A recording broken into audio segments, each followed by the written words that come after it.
नमस्कार शेतकरी मित्रांनो, स्वागत आहे तुमचं आपल्या कृषी कन्या यूट्यूब चॅनलवर। बघा शेतकरी मित्रांनो, आजचे तूर बाजारभाव लाईव्ह व्हिडिओच्या माध्यमातून आपण बघणार आहोत।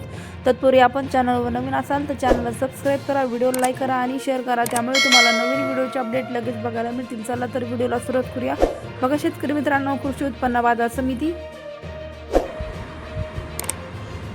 पैठण आवकले हे 28 क्विंटल, किमान दर 7350 रुपये, कमाल दर 7680 रुपये, सर्वसाधारण दर 7420 रुपये। पुढील बाजार समिती बारामती आवकाले 9 क्विंटल, किमान दर 3000 रुपये, कमाल दर 6920 रुपये, सर्वसाधारण दर 6700 रुपये। पुढील बाजार समिती हिंगणघाट आवकालेले आहे 1395 क्विंटल, किमान दर 6500 रुपये, कमाल दर 8840 रुपये, सर्वसाधारण दर 8400 रुपये। पुढील बाजार समिती सावनेर आवकाली आहे 1232 क्विंटल, कमाल दर 7527 रुपये, किमान दर 6900 रुपये जात आहे। लालतूर